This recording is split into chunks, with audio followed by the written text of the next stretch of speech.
About 8 years ago, I had a professional crisis.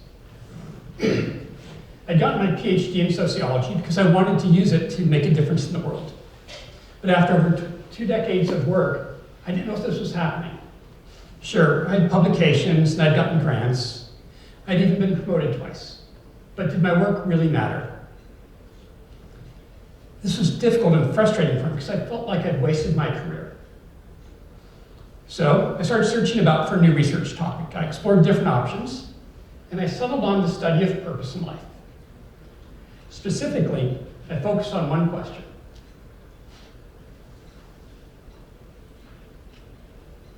What is the best way to find life purpose? So this question stumps so many people that I thought, if I could create a compelling answer to it, it might do some good in the world. So I gathered together a team of very talented students and staff, and we created the Life Purpose Lab to research life purpose. We read books, we read articles, we analyzed data, we interviewed hundreds of people. We looked for themes and patterns and generalizations. Altogether, we put in several thousand hours easily. Ultimately, we created a new model for finding life purpose, and today I'm going to share that model with you. Our model centers on the concept of possibilities.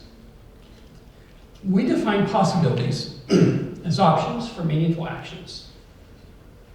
These actions can be big, they can be small, they can be in any area of life. It turns out that possibilities are an overlooked but critical resource in our life. Do you want to be wealthy? Well, manage your money. Do you want to be productive? Manage your time. Do you want to have purpose in your life? Manage your possibilities. Manage them intentionally and strategically. So we called our model simply the Possibility Management Model. It has 3 steps. Create possibilities. This generates options for your life. Learn about possibilities. This informs you what you'll do with them. And then enact them. This translates them into reality. So that's it. That's the model. Let's take a closer look at each step. This will give you a sense of how the model works. Also, it'll guide you in applying it to your life, if that's something you would like. For the first step, you create possibilities, and it turns out there's a couple ways of doing this. One way is to accept possibilities. Here, you don't actually initiate the possibility. Instead, it shows up in your life somehow, and you choose how to respond to it. It could be an opportunity, it could be a moment of serendipity. It could be somebody else's need. Let me give you an example of how this works. This is Don Ritchie. He was an insurance salesman in Australia. He and his wife bought a house east of Sydney. It was across the street from some cliffs that overlooked the ocean. Not long after they moved in, he looked across the street and he saw a man who was troubled, who was in distress. So he went over and talked to him. They talked for a while. They went back to Don's house. They talked some more. Then the man got in his car and drove home. The man had gone there to jump off the cliff and end his life. Don's intervention saved it.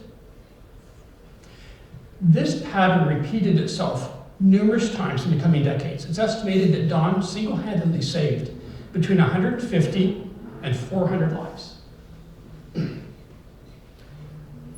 Now, Don did not set out to get into suicide prevention. The situation presented itself to him, and he chose how he responded to it. He accepted it as a possibility of purpose in his life. Later in his life, he said, you can't just sit there and watch them. Okay, so that's one way we can create possibilities for our life, and that is to accept things in our life that could be purposeful. The second way, we can build possibilities. Here, we look at how we live our day every day, and we work to continually remake our daily living to make it more purposeful. We do more of what does matter, we do less of what doesn't matter. In doing this, there's a cumulative effect over time such that we have new possibilities for how we live. Let me tell you a story that illustrates this. This is Quan Nguyen. He was a gang member. As part of being a gang member, he shot and killed a member of another gang. This was in Southern California. He was arrested and he was put into prison with a life sentence. His first decade in prison, he continued to act violently. He got into fights, he's continually put into solitary confinement. But then in year 11, two things happened. One, his beloved grandfather died. And two, his younger brother had a baby girl, so now Quan was an uncle. These changes signaled a shift in Quan, such that he wanted to stop focusing on violence and he wanted to instead do good in the world. Okay, how do you do that when you're in prison? He couldn't just leave and go do something else. Like, that's not the way prison works. Instead, he remade how he lived each day. He started reading books about spirituality and self-improvement and philosophy. He started meditating and journaling. He started listening to others more than he spoke. And when he did speak, he spoke truth. All of these daily changes added up, and he became a different person with a different life. Some years later, in recognition of these changes, he was granted parole. When he was released, he wanted to continue bringing good into the world. So he took a job with a nonprofit that worked with people with a criminal history, helping them to get back on their feet. He's now the director of that nonprofit. Quan created a different life for himself by building new possibilities each day. As the author Annie Dillard wrote, how we live our days is, of course, how we live our lives. So that's a second way of creating possibilities. Here's a third.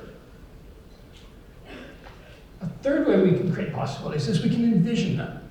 Here, we do take the initiative, but instead of focusing on our daily living, we look to the future. We imagine how the future can be different. We dream about it. We think about what matters most in the future. Let me give you an example of this. Beyond and Jamie Gifford lived in the Pacific Northwest, and they had a pretty hectic life. They had 2 jobs, they frequently had to travel for work, sometimes they had to work on weekends, and yes, they were parents. But what they loved to do was to take their small sailboat out onto Puget Sound. That was their retreat. As they thought about what they wanted for the future, one theme came up again and again. They wanted to sail. And not just on weekends. They wanted to live on a sailboat, exploring the world. So they created a 6-year plan. That's how long they thought they needed to gather the resources and develop the skills they needed for this. And in 2008, they set sail.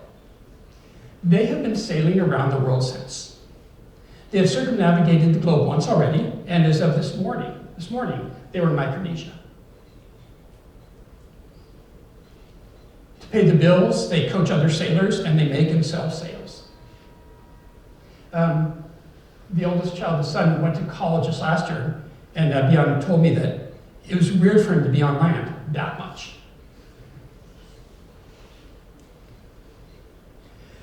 Bjorn and Jamie lived a conventional, comfortable life. There was nothing wrong with it, but they wanted something more.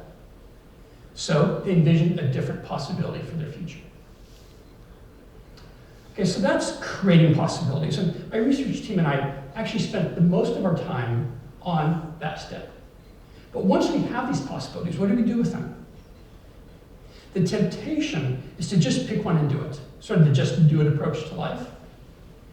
This is usually a bad idea, because with new possibilities, we don't know much about them.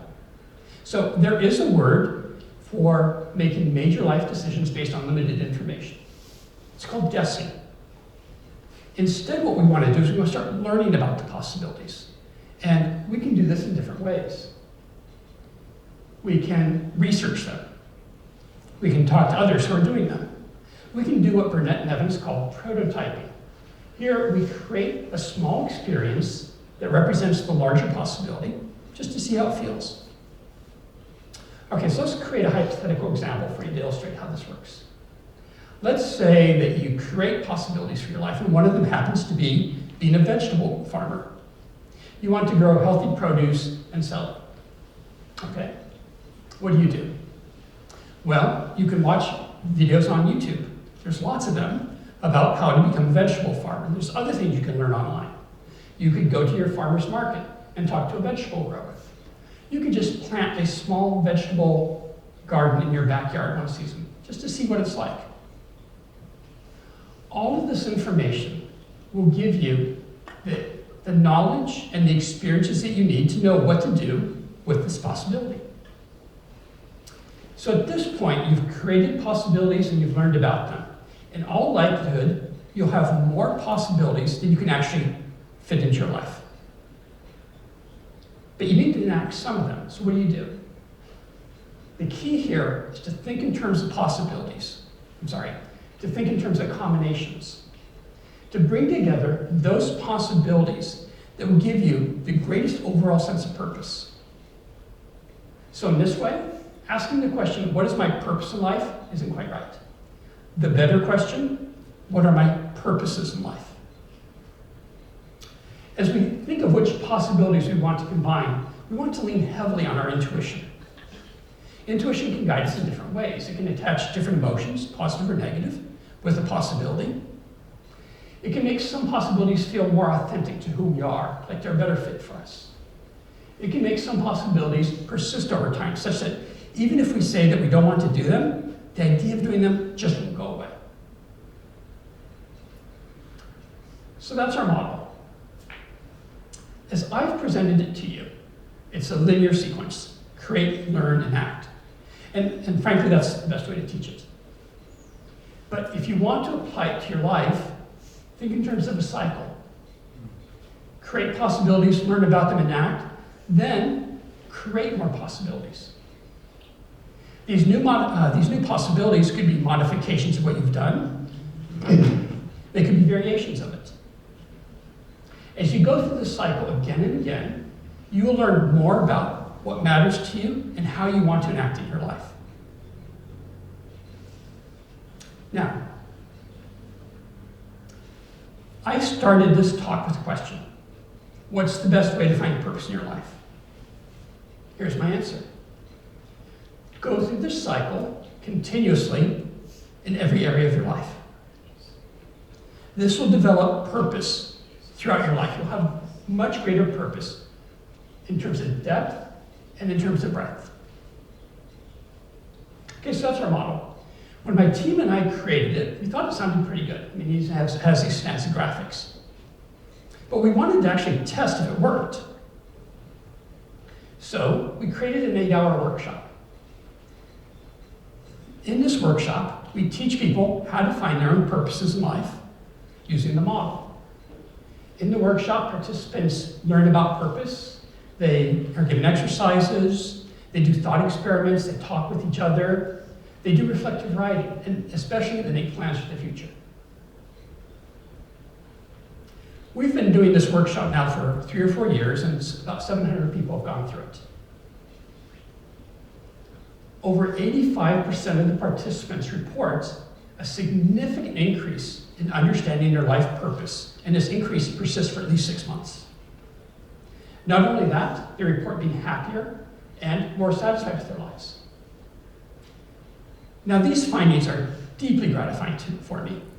This is what I wanted with my research. They're also exciting because they make us think that we're onto something. So we've recently created a second version of our workshop. This one's targeted to existing groups, businesses, and organizations. It teaches the participants not only how to find purpose in their own lives, but how to tie it to the mission of the group as a group. The early results are very promising.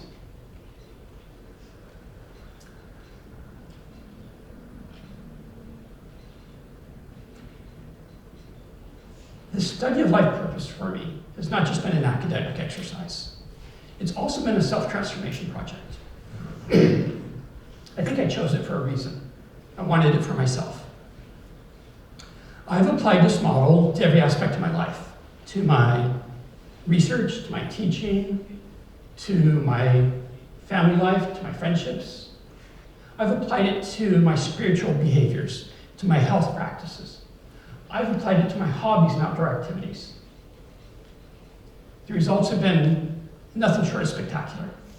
I am happier and healthier. I'm more connected to others. I'm doing more important work. I'm having more fun.